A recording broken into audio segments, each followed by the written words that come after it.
Salam əziz uşaqlar və valideynlər. Bu günləri biz sizinlə Riyaziyyat 4-cü sinif, iş dəftəri 2-ci hissə, pullar mövzusunu və onluq kəsirləri dərslikdə izahını vermişdim tapşırıqların. İndi isə səhifə 33-ün izahını vermək istəyirəm. Gəlin baxaq. Bizə məbləği verib, məbləği əvvəlcə manat qəpi ilə yəni ifadə eləyəcəyik, sonra təsvir eləyəcəyik, daha sonra isə onluq kəsir yəni manatla yazacaq. Gəlin baxaq. 50 qəpik, 50 qəpik 1 manat, 1.50, 1.60, 1.65. Manat və qəpi ilə ifadə eləyəndə olacaq 1 manat 65 qəpik. Təsvir elə dediyi zaman isə biz bu 1 manatın hamısını, mən burada belə rəngləyəcəm. Hamısı rənglənməlidir. Siz mavi karandaşla, səliqə ilə rəngləyə bilərsiniz. Çünki 1 manatı olduğuna görə mən bunun hamısını rəngləyirəm. Buradan isə 65 deyir.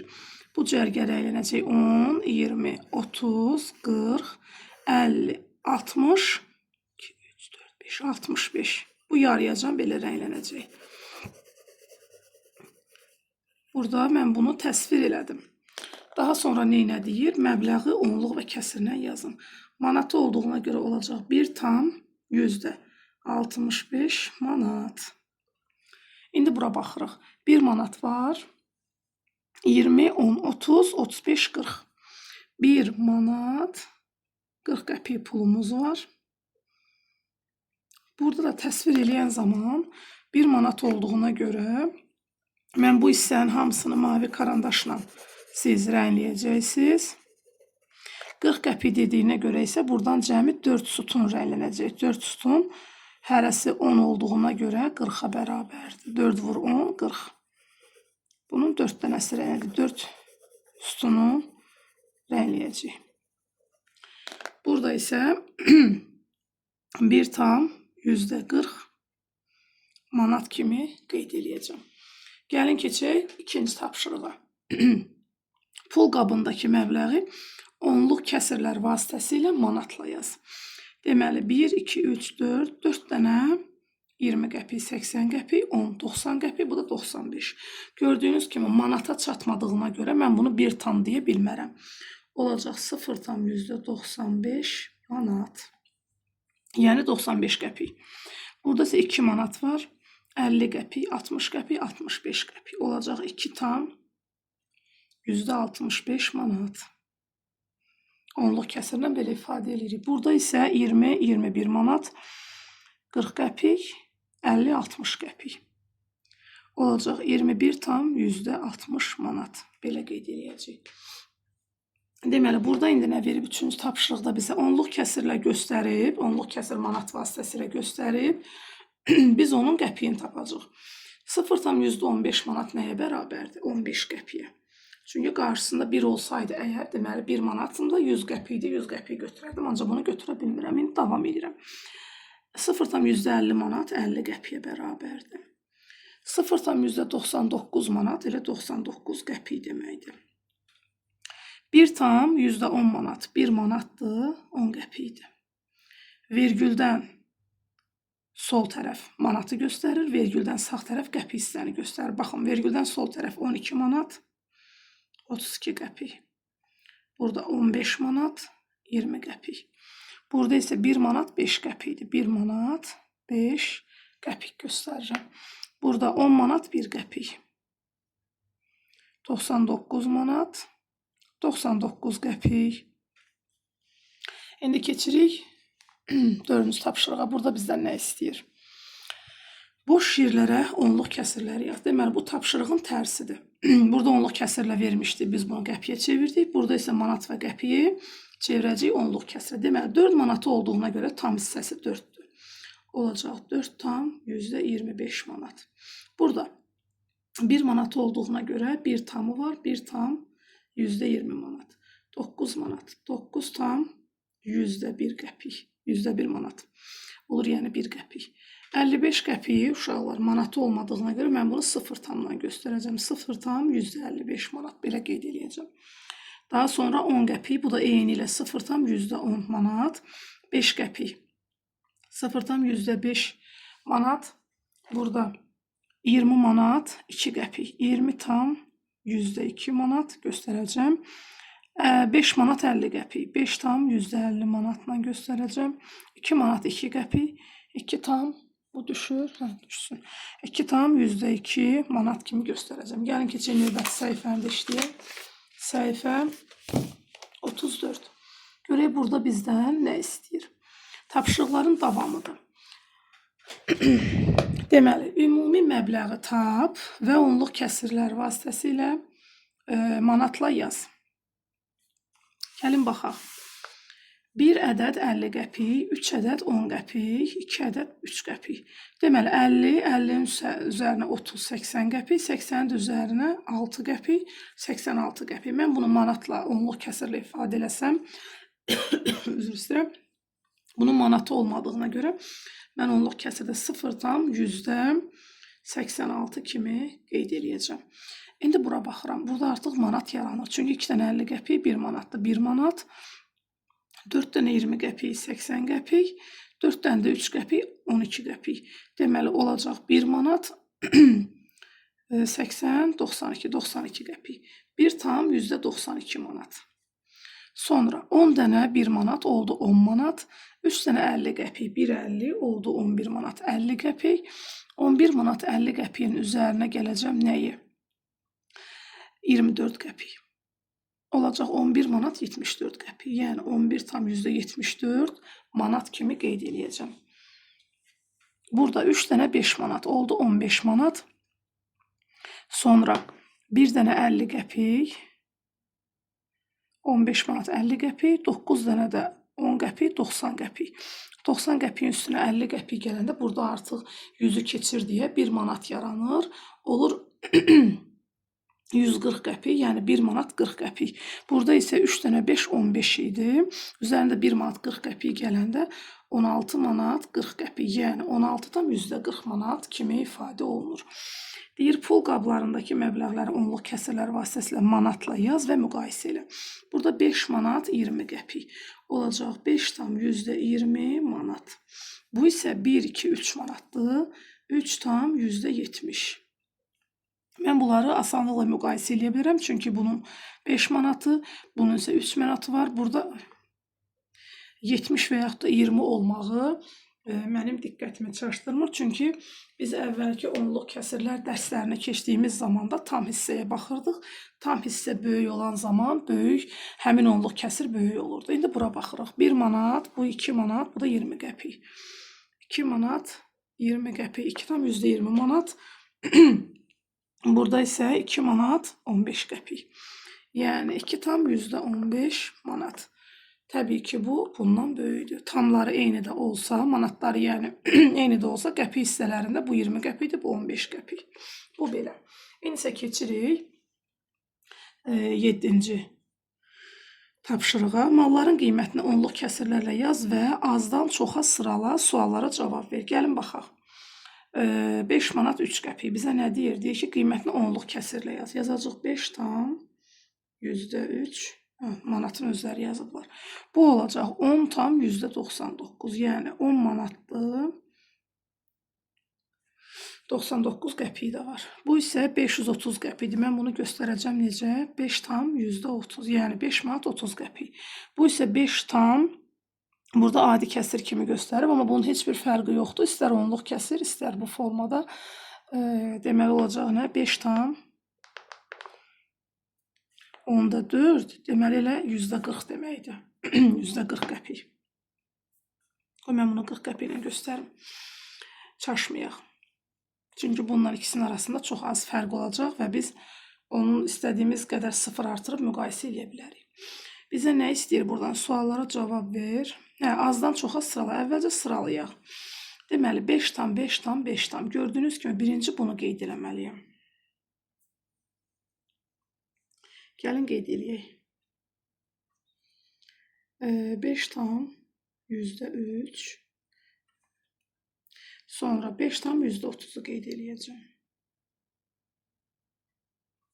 Sonra 5 tam %40. Sonra isə 10 tam %99. Bunların manatlarını mən qeyd eləməliydim yanında. Sadəcə unutdum. İndi ən bahalı mal hansıdır? Təbii ki, çanta. Yazırıq qarşısına çanta. 10,99 manat. Ən ucuz mal hansıdır? Ən ucuzu təbii ki, bu balaca oyuncaqdır. Yazırıq ayı oyuncaq. Oyuncaq da yaza bilərsiniz. Qiyməti də 5,3 manat. Sonra pul qabına neçə manat pul var? Gəlin baxaq. 5 manat, 6 manat, 6 manat 23 qəpik. 6 tam %23 manat. Belə də yaza bilərəm və yaxud 6 manat 23 qəpik də yaza bilərəm. Deyir ki, bu pulla hansı mallardan almaq olar? Bu pulla uşaqlar burada çantadan başqa hamısını almaq olar. Yazaq bura ayı, top, kitab. Yəni bu üçünü də, çünki burada 6 manatdır. Bunlar isə 5 manat, 5 manat, 5 manat civarındadır. Ona görə də biz bunu ala bilərik. Yalnız çantanı ala bilmərik. Çünki çanta 10 manatdır. 10 manat 99 qəpikdir. İndi nə edirik? Burada bizə 34-cü səhifənin sonuncu tapşırığında nə deyir? Məbləğləri hansı pullarla düzəltmək olar? Pulları onluq kəsirlərlə ifadə etməklə hər birinə 2 nümunə yaz. Deməli, gəlin əvvəlcə biz pulları necə düzəldəcəyik onu yazaq. Burada əslində şəkil çəkmək bu cür daha doğru olar. Mən burada çəkməyə çalışacağam. 65 qəpik yaratmaq üçün biz bilirik ki, bir dənə 50 qəpik ola bilər. Yazaq içinə 50 qəpik. Sonra nə ola bilər? 10 qəpik ola bilər. Və daha sonra nə ola bilər? Bir dənə də 5 qəpik ola bilər. Bu bir. Və yaxud da başqa cür necə ola bilər? Başqa cür çox variant ola bilər. Məsələn, 4 dənə, 3 dənə 20 qəpik, bir dənə də 5 qəpik. Gəlin elə yazaq elə. 20, 20, 20. 3 dənə 20 qəpik, bir dənə də 5 qəpik. Oldu neçə? 65. Və sonra deyir ki, pulları onluq kəsirlə ifadə etməklə hər birinə 2 nümunə yaz. Gəlin göstərək burada necə olacaq? Birinci nümunə yazmaq üçün yaza bilərəm ki, məsələn, 0,50 üstə gəl 0,10, o da üstə gəl 0,5. Neçə eləyəcək? 0,65. Və yaxud da bunu yazmaq üçün yazacağım 0,20, üstə gəl 0,20, üstə gəl 0,20, 0,5. Toplayacağım, olacaq 0,65 manat. Belə də yaza bilərəm və yaxud da siz bunları başqa cür necə, yəni əlavə onluq kəsir, buradakılara aid olmayan əlavə onluq kəsirlər də yaza bilərsiniz. Amma yenə cavab 65 qəpik olmalıdır. Burada 3 manat 80 qəpikdir. Mən bu 3 manat 80 qəpiyi göstərə bilərəm. 3 dənə manat göstərərəm. 1 manat, 2 manat və 3 manat. 3 dənə manat göstərərəm. 20 qəpiyi də ki, göstərə bilərəm. Məsələn, 4 dənə 20 qəpik. 20, 20, 20, 20. Oldu nə? Onluq kəsirlə ifadə etməklə hər bir nümunə. Deməli, 3 tam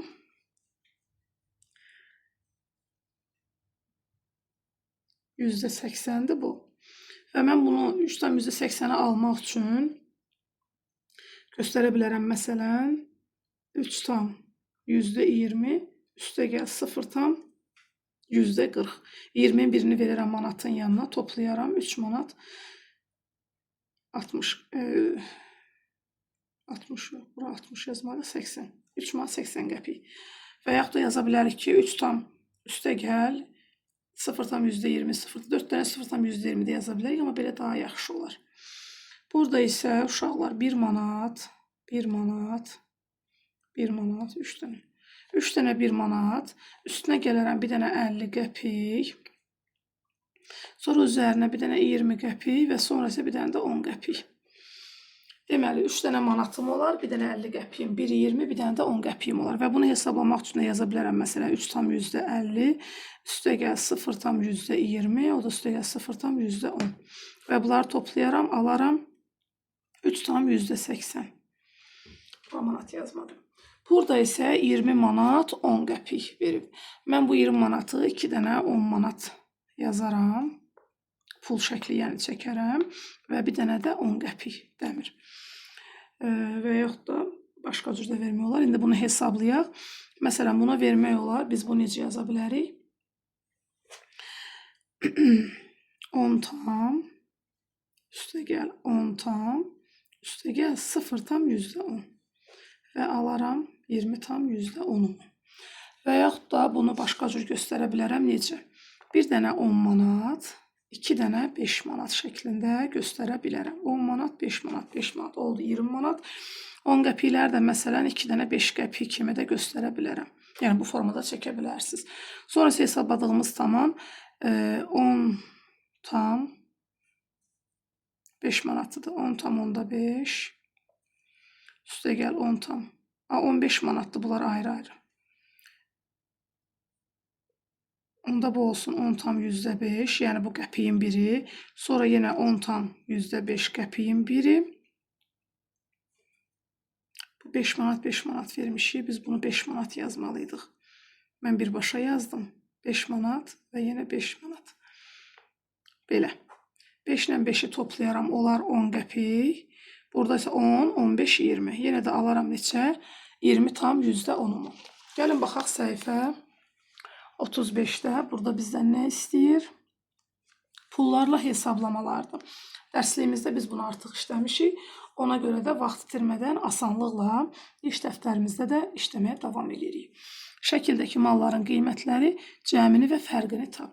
Deməli, mən bunu adi onluq kəsir kimi 5,5-dən 3,1-i çıxacam, alacam 4,4. Yəni 4,4 manat kimi də yazırıq bura.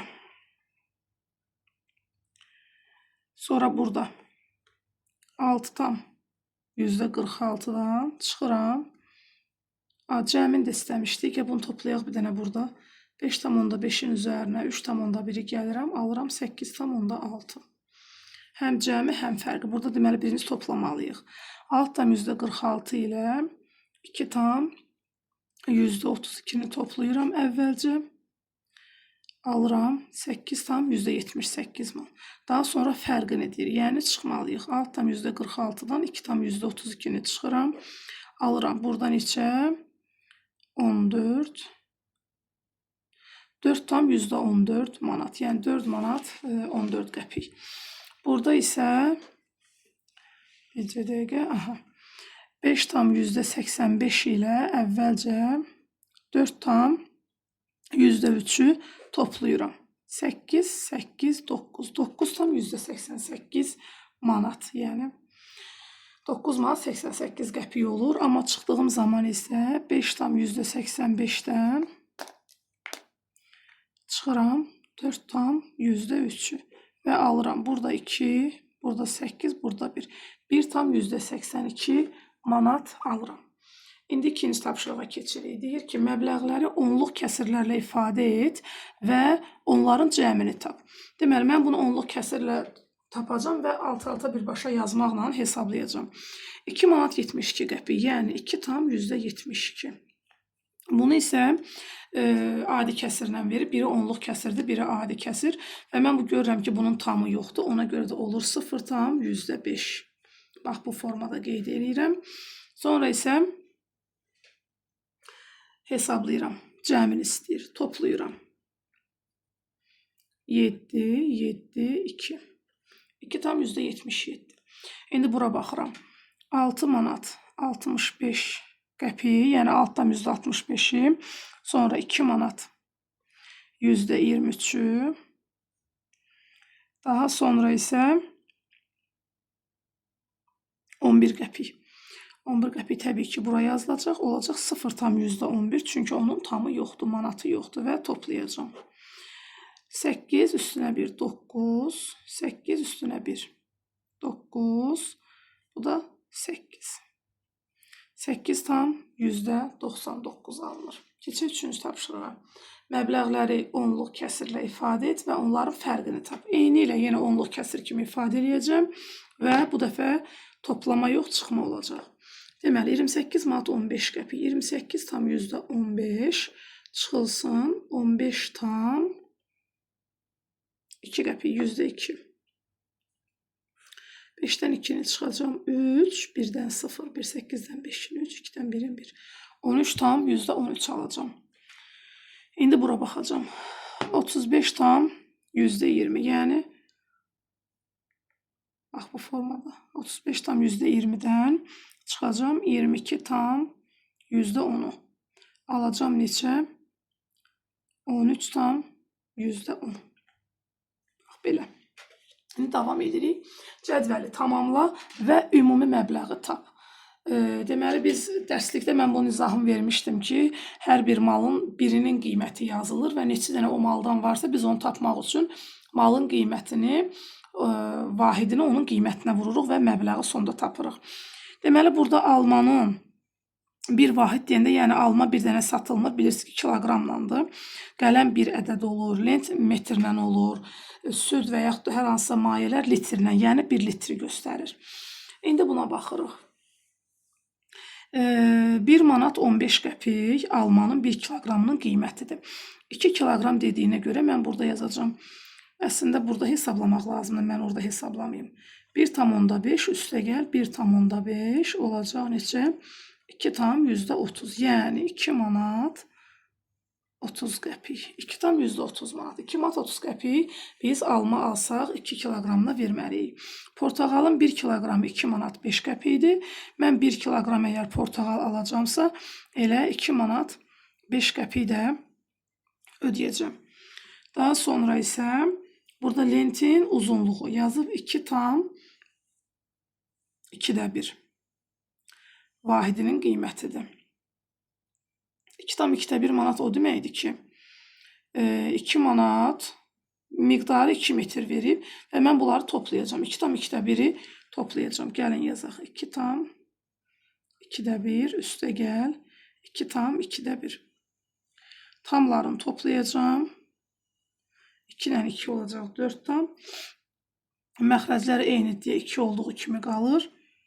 1 ilə 1 də toplayacağım, olacaq 2. 4 tam 2də 2, o da bərabərdir. 2də 2 də bərabərdir 1-ə.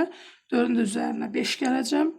4 tamla 5 tamı bir tamı toplayacağım, olacaq 5. Deməli, burada nə qədər ödəməlidir? 5 manat. Daha sonra qələmin 1 ədədi 22 qəpikdir. 2 ədəd almaq üçün isə 22-nin üzərinə 22 gələndə 44 qəpik. Yəni 0 tam %44 manat. 44 qəpik. Cədvəl tamamla və ümumi məbləği tap. Ümumi məbləği tapmaq üçün burada da hesablaya bilərdik. Mən artıq buranı körləmişəm. Ona görə burada belə şifahi hesablayaq. 2 manat, 2 manat, 5 manat. Oldu neçə? 9 manat. 9 manat 30 qəpik, 44 qəpik, 74 qəpik. 74-ün də üzərinə 5 gələndə 79 qəpik. 9 tam %79 manat, yəni 9 manat 79 qəpik pul xərclənib. Daha sonra keçirik nəyə? Səhifə 36-da tapşırıqlarımızı işləyirik. Qiymətlərə əsasən məbləği hesablayacaq. Deməli, burada bizə qiymətlər verib, dondurmalar, içkilər, şirniyyatlar. Burada bizim bir kastirimiz var. Bir fincan çay və bir paxlava. Deməli, çayın qiyməti 1 manat 20 qəpikdir. Və paxlava, bir paxlavanın da qiyməti 1 manat 70 qəpikdir. Üstünə gələcəm 1 manat 70 qəpik. Adlarını da yazaq yanında. O da bərabərdir 2 manat 90 qəpik. İndi bura baxırıq. 2 çiyələkli dondurma və 1 qəhvə. 1 çiyələkli dondurma 2 manat 10 qəpikdir.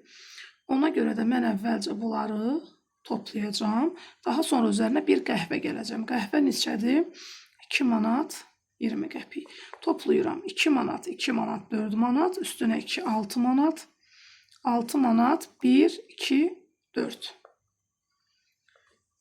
6 manat, 4 manat. İndi 1 qəhvə və 1 keks. Keks buradadır. Əvvəlcə qəhvəni yazaq. 2,2 üstə gəl. Keks 0,40. 0,4. Deməli, bunu toplayıram. Tamı yoxdur. Elə olduğu kimi qalır. 2,6 manat. Yəni 2 manat 60 qəpik. Burada 3 şokoladlı dondurma. Dondurma biri 1 manat 30 qəpikdir. Həmin bu şokoladlı dondurmanın. Burada 3'ünü alsa olacaq 3,9 manat. Kəsirlə ifadə edirəm. Üstünə gəlirəm bir dənə meyvə şirəsi. Meyvə şirəsi də 1 manatdır. Olacaq. Bunu mən belə göstərməli deyiləm. 1 manat göstərsə, hə 1 tamdır da 1 manat kimi göstərim və yaxud da bunun yanına 1,00 yazmıram. Çünki elə bir özü tamdır. Mən onu mütləq ki 4 ilə toplamalıyım. Özünüz bilirsiniz. 4,9 manat kimi qeyd edirəm. İndi buna baxırıq. Deyir, müştəri 2 manata hansı şirniyyat və içkilərdən ala bilər? Onun nə qədər pulu qalar? Deməli, əgər müştərinin 2 manat pulu varsa, dondurmanı istəmir. İçkilərlə şirniyyatı istəyirsə, buradan bir paxlava ala bilər və bir dənə də meyvə şirəsi ala bilər. Yazaq bura bir paxlava, bir meyvə şirəsi. Bunları alsa əgər, onun nə qədər pulu çıxacaq? 2,7, yəni bir meyvə şirəsi 1 manat. Yox, bunu ala bilməz, paxlava ala bilməz o. O ala bilər anca nəyi? Çünki 2 manat pulu var. Paxlava ala bilməz. Meyvə şirəsi alar, keks ala bilər. Paxlava ala bilməz. Bir meyvə şirəsi, bir keks ala bilər. O da olar neçə? 0,40, bu da ki meyvə şirəsi 1 manat. Olar məsələn 1,4 manat. Yəni 1 manat 40 qəpik olar. Və yaxud da başqa nə ala bilər o burada? Məsələn çayla keks də ala bilər. 1,2-dir. Sonra buraya yazaq çay və keks. Çayla keks alsa 1 manat 20 qəpik çaydır. Keks də 40 qəpikdir. Olacaq nə qədər? 1,16 manat. Yəni 1 manat 60 qəpik verib, bir çayla bir keks də alıb içə bilər. Seçim özünündür. İndi 6-cı məsələyə baxırıq. Anar 3 karandaş və 2 bloknot aldı. O satıcıya 4 dənə 1 manatlıq, 1,50 qəpiklik və 2,20 qəpiklik və satıcıya nə qədər pul qaytarmalıdır? Əvvəlcə biz anarın pulunu hesablayaq. 4 manat üstünə 1,50 qəpik gələndə, bir də 20 qəpik, 70 qəpik. 4 manat 70 qəpik pul verib. İndi gəl baxaq görək 3 dənə karandaş. Bir karandaşın qiyməti 20 qəpikdirsə, 3 dənə karandaşın qiyməti oldu bu 60 qəpik və onun üzərinə gələcəm 2 dənə bloknot. Bir bloknotun qiyməti 2 manatdır, 10 qəpikdirsə, 2 bloknotun da qiyməti olacaq 4 manat 20 qəpik. 4 manat 20 qəpik. Və indi bizə nə deyir? Deyir ki, 4 manat 70 qəpik verib. Satıcı nə qədər pul qaytarmalıdır? 2 dənə 20 qəpik, 1,50 qəpik, 2 dənə 20 qəpik. 70 qəpik, hə. Deməli, 60-ın üstünə 20 gələndə 80 qəpik, bu da 4 manat. Bunun pulu çatmadı ki heç. Bir dəqiqə. Deməli, anar 3 dənə karandaş alıb, 2 dənə bloknot alıb. 3 karandaşla 60 qəpik, 2 dənə bloknotun qiyməti 4 manat 20 qəpik. Bu elədi neçə? 4 manat 80 qəpik. Yəni anarın bazarlığı bu qədər tutub. Anar da verib satıcıya 4 dənə 1 manat, bir dənə 50 qəpik, 2 dənə də 20 qəpik. Deməli 40 qəpik imiş bu. Deyirəm axı bunu çıxanda bu alınmır. Deməli 2 dənə də 20 qəpik oldu, 40 oldu 90 qəpik. 4 manat 90 qəpik pulu var imiş anarın. Anar da asanlıqla 4 manat 90 qəpiyi satıcıya verərsə, əgər aldıqları da 4 manat 80 qəpiyi tutarsa, satıcı ona yalnız və yalnız 10 qəpik qaytaracaq. Deməli, satıcı ona 10 qəpik qaytaracaq. Yazırıq bura 10 qəpik. Satıcı 10 qəpik qaytarmalıdır.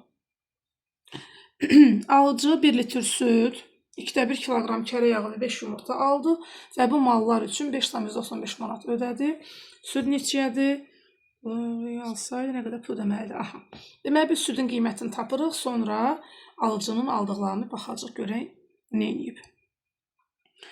Uşaqlar, deməli, 1 litr süd alıb, 1 kiloqram yağ alıb. Yağın 1 kilosu əgər 8 manatdırsa, bu da yarım kiloqram alıbsa, deməli 4 manat yağa verib. Və 5 dənə də yumurta alıb. 5 dənə yumurta, bir yumurtanın bir ədədi əgər 17 qəpikdirsə, 5 dənə yumurta almaq üçün o nə qədər ödəyib? 5 dəfə 7, 35, 5 yazıram 3 yadda, 5 dəfə 25, 85 qəpik yumurtaya verib. Sonra yağda 4 manatdır. Deməli, mən nə edəcəm? Bunun ödədiyi 5 manat 95 qəpikdən çıxacam nəyi? Yağ və yumurtanın pulunu çıxacam ki, südün qiymətini tapa bilim. Deməli, yağın qiyməti 4 manat, yumurtada 85 qəpik. 4,85-i çıxacam və burada alacam ki, 9-dan da 8 çıxanda 1, 5-dən 4 çıxanda 1. Deməli, 5,95, 5 manat 95 qəpik ödəyib, 4 manat 85 qəpik də yağla yumurtanın pulu oldu. Yerdə qaldı neçə? 1,10, yəni 1,1, 1 manat 10 qəpik. Deməli, südün qiyməti 1 manat 10 qəpik imiş. 1,1 də yaza bilərəm və yaxud da 1,10. Deməli, 1 manat 10 qəpik südün qiyməti imiş və mən bu zaman nə edirəm? Alıcı 1 kiloqram un, burada un da var. 2 litr süd və 2 yumurta alsaydı nə qədər pul ödəməli idi? Yaxşı, gəlin indi bu tərəfdən hesablayaq. 1 kiloqram un nə qədərdir? 1 manat 35 qəpik. 1,35 manat. 2 litr süd, deməli 1 litri 1 manat 10 qəpikdirsə, 2 litri də olacaq 2 manat 20 qəpik. Yəni 2,20 manat. Sonra nə alır? 2 dənə də yumurta alır. Deməli, bir yumurtanın qiyməti əgər 17-dirsə, bir ədədinin qiyməti 17 qəpikdirsə, 2 ədədi yumurtanın da qiyməti olacaq 34 qəpik. Və burada mən 0,34 yazacağım, çünki onun qiyməti 1 manata gəlib çatmır. Daha sonra onları toplayacağım. Olacaq neçə? 9 qəpik, deməli 6, 2, 8, 89 qəpik, burada da ki 1, 2, 3 manat. 3 manat 89 qəpik, yəni 3,89 manat pul ödəyərdi. Əgər yağ almayıb, un almış olsaydı. Burada manatında yazır. Hələlik uşaqlar. Növbəti dərslik və iş dəftəri videolarımda görüşənədək.